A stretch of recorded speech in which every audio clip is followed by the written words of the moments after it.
सृष्टि बचपन से ही दिखने में सुंदर नहीं थी, लेकिन अमीर बाप की बेटी सृष्टि पर उसकी माँ जान छिड़कती। मेरी बेटी कितनी प्यारी है, भगवान सबको सृष्टि जैसी बेटी दे। सृष्टि धीरे धीरे बड़ी होती है। एक दिन सृष्टि की सहेली कहती है, तू दिखने में कितनी अजीब सी है, लेकिन मैं जानती हूँ हम सब में सबसे अच्छी शादी तो तेरी ही होगी। तेरे पापा अमीर जो हैं, और बता नहीं सकते यार, दहेज तो हर कोई देता है, ये क्या ज्यादा ले जाएगी अपने पति के लिए? अरे बड़े शहर में कोठी है इसके पापा की। अरे पापा की है ना, कौन सी इसकी है? इसकी होती तब तो कोई भी लड़का इससे शादी कर लेता। अरे पापा की मतलब पापा की है तो मेरी ही है ना? किसने कहा? अब तेरी तो तब होगी ना जब तेरा भाई ना हो। वैसे भी शादी के बाद सारी प्रॉपर्टी भाई के नाम होती है। सृष्टि समझ जाती है कि उसे किसी भी हालत में माँ बाप की सारी प्रॉपर्टी को अपने नाम करना है, लेकिन कैसे? एक दिन सृष्टि का भाई शीनू कहता है, बहन क्या कर रही है? तुझसे एक बात करनी है। अरे हाँ करना, मैं तो तेरी बहन हूँ। बहन मेरी लाइफ में ना एक लड़की है, बहुत अच्छी है। मैं सोच रहा हूँ माँ और पापा से बात करूँ शादी के लिए। सृष्टि को समझ में आ जाता है कि भाई की शादी होते ही भाभी उसे एक दिन भी घर में बर्दाश्त नहीं करेगी। क्या बात है भाई, बताना कौन है वो? यार वो बहुत अच्छी लड़की है, पढ़ी लिखी है, मेरे साथ जॉब भी करती है। बस एक प्रॉब्लम है। प्रॉब्लम? क्या प्रॉब्लम है भाई? यार वो शादीशुदा है, लेकिन उसके पति ने उसे सिर्फ इसलिए छोड़ दिया क्योंकि उसके माँ बाप दहेज नहीं दे पाए। सृष्टि ये सुनकर न जाने क्यों खुश हो जाती है। अरे भाई तो क्या हुआ, लड़की तुझे तो पसंद है ना? शीनू को लगता है कि बहन उसे समझ रही है। वो इस बात से अनजान होता है कि उसकी बहन की मंशा पूरा घर हड़पने की है। सृष्टि अपनी माँ से कहती है, मम्मी मुझे तो बहुत चिंता है, पता है शीनू क्या कर रहा है? अरे क्या कर रहा है, वो तो काम पर जाता है और वापस घर आता है। नहीं ना माँ, वो यही तो नहीं कर रहा, बाकी सब कर रहा है। आपको पता है उससे प्यार है, और वो भी एक शादीशुदा लड़की से। ये क्या हो गया, मैं सोसाइटी में क्या मुंह दिखाऊंगी? अरे तेरे पापा तो यही कहेंगे कि मैंने ही उसे बिगाड़ दिया है। माँ देखो, मेरी बात मानो, पापा पर भी विश्वास करने की जरूरत नहीं है।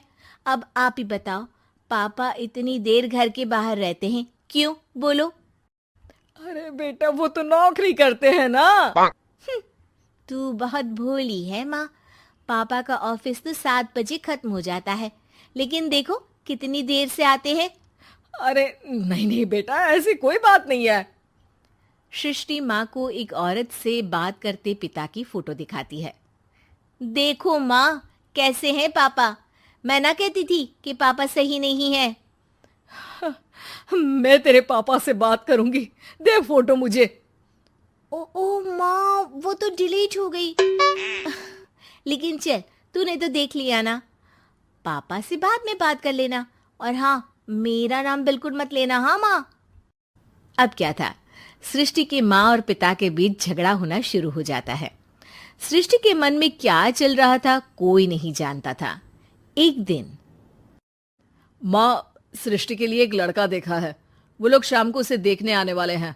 और हाँ माँ, एक खुशखबरी, मैं और पापा मिलकर एक नया बिजनेस ट्राई कर रहे हैं। शाम को लड़का आता है, सांवले रंग का। सृष्टि को तो बिल्कुल भी पसंद नहीं आता। लड़की की माँ कहती है, लड़की का चेहरा तो कोई खास नहीं, लेकिन अगर मेरे बेटे को आप लोग सेटल कर दें तो मैं उसकी शादी आपकी बेटी से करवा दूं। सृष्टि को लड़का बिल्कुल पसंद नहीं था। उसे भाई पर गुस्सा आ जाता है। लड़के वालों के जाने के बाद कहती है, माँ देखा शीनू मेरे लिए कैसा लड़का लेकर आया, न दिखाने लायक न सुनने लायक, सेटल भी नहीं, वो भी हम करे। अरे माँ, मैं जानती हूँ ये मेरी शादी किसी भी घर में क्यों करवाना चाहता है। अरे कैसी बात कर रही है बहन? तूने तो देखा ना, लड़के को मैंने ही मना कर दिया तुझसे शादी के लिए। जिसने लड़का बताया था उसने उसकी बहुत तारीफ की थी। बात आई गई हो जाती है, लेकिन सृष्टि का मन शांत नहीं होता।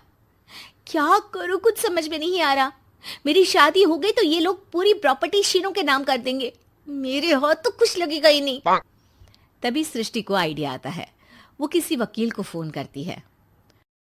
जी देखिए, अगर आपके मम्मी पापा का तलाक हो जाता है तो आपके पिता की आधी प्रॉपर्टी आपकी माँ के नाम हो जाएगी, फिर उसे वो किसी को भी दे सकती है।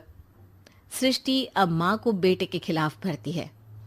माँ, शीनू पर नजर रखा करो। वो जिस लड़की के प्यार में है ना, वो शादीशुदा है। यहाँ आएगी, सारा पैसा, रुपया, जमीन, जायदाद सब हड़प लेगी। पापा का भी हाल तुमसे छुपा नहीं है। ऐसा ना हो कि मैं और आप एक दिन सड़क पर भीख मांगे। हे भगवान, मैं तो जीते जी मर जाऊंगी अगर ऐसा हो गया तो। ऐसा हो गया नहीं माँ, ऐसा ही होगा। अभी समय है, आगे का सोच लो। मैं तो कहती हूँ पापा से आधी प्रॉपर्टी लेकर अलग हो जाओ। पापा की आधी प्रॉपर्टी भी हम लोगों को अगर मिल जाती है ना, तो अगले 7 जन्म सफल समझो। बेचारी माँ बेटी के कहने पर पति से तलाक लेकर अलग हो जाती है। सृष्टि अब पैसों से गाड़ी और अपने दूसरे महंगे शौक पूरे करने लगी। उसके दोस्त भी उसके पैसे इस्तेमाल करते। सृष्टि, कल तुम कहाँ थी? मैं सारा दिन घर पर अकेली थी। तो मैं क्या करूं? मैंने ठेका तो नहीं लिया है ना तुम्हें संभालने का। माँ को सृष्टि से ये उम्मीद नहीं थी। वो बैठकर रोने लगती है। वहीं उसका पति यानी कि सृष्टि के पिता आ जाते हैं। मैं जानता था कि तुम्हारा यही हाल होगा, तो आपने मुझे रोका क्यों नहीं? मैं रोकता तो तुम रुकती क्या? सृष्टि के कहने पर तुमने मुझ पर अपने बेटे पर शक किया, लेकिन तुम ये भूल गई कि कैसे हम दोनों ने मिलकर जीवन में इतना सब खड़ा किया। माँ पति के गले लग जाती है। मुझे माफ कर दीजिए, मैंने आपकी कमाई का एक बड़ा हिस्सा गवा दिया। कोई बात नहीं, तुम साथ हो तो मैं ऐसी 7 प्रॉपर्टी खड़ी कर दूंगा। तभी वहां सृष्टि आ जाती है रोते हुए। माँ, मयंक ने मुझे छोड़ दिया। वो बोल रहा था जब तक मेरे पास पैसे थे तब तक ही वो मेरे साथ था। पापा, माँ, मुझे माफ कर दीजिए।